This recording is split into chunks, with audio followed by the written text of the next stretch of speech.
Medical కాలేజీల విషయంలో కూడా మీరు వచ్చి 100 డేస్ కూడా కంప్లీట్ కాలేదు. అంటే లాస్ట్ గవర్నమెంట్లో తీసుకొచ్చిన మెడికల్ కాలేజీలు ఆగిపోతున్నాయి. తర్వాత మెడికల్ సీట్స్ అన్ని ఆయన ఇచ్చిన జీవో ఒకసారి చదువుకోమనండి. ఆయన ఒక జీవో ఇచ్చాడు. ఆయన ముఖాన్ని తగిలిస్తారు రాష్ట్రాన్ని తిప్పేదానికి. ఆ జీవో పెట్టి ముఖంలో తగిలిస్తే ఆ జీవోని కాకుండా ఏం అమలు చేసావో చెప్పాలండి పోనీ. నేను స్ట్రైట్ కోసం అడుగుతున్నా. ఆయన బాడీకి గట్టేసి తిప్పుతాం ఆ జీవోని. ఏ జీవో ఇచ్చాడో మీరే చదువుకోండి ఒకసారి పేపర్ వాళ్ళు. మీరు కూడా చదివితే మీకు కూడా ఒక ఐడియా వస్తుంది. అప్పుడు నేను చెప్తాను. ఇలాంటి నేరస్తులకి నేను చెప్పేది ఏంటంటే, బాబాయిని చంపి నారాసుర రక్త చరిత్ర పెట్టేసి తప్పించుకోవాలని ప్రయత్నం చేస్తే అన్నిటిని జరగవు. ఎన్ని తప్పుడు పనులన్నీ చేసి వేరే వాళ్ళ మీద దోసేయాలనుకుంటే జరగవు. ఆ రోజులు అయిపోయినాయి. చెవికి కట్టి చూపిస్తాను ఊరంతా తిప్పి పిచ్చి పిచ్చిగా అనుకుంటున్నా. ఏం చేసావో అన్నీ కూడా అంత ఈజీగా ఆలోచించద్దండి.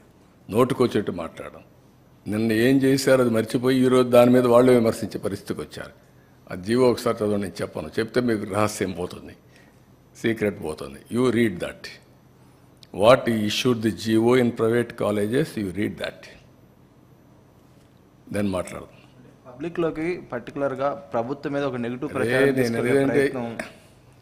నేను కాదా, నువ్వు చదువయ్యా, చదువు. నేనని కదా సార్, అంటే ప్రభుత్వం పైన మీరు కష్టకాలంలో క్రైసిస్ నుంచి నేనేమంటానంటే, అంత ఇరిటేట్ అయిపోవాల్సిన పనిలే వీళ్ళ గురించి.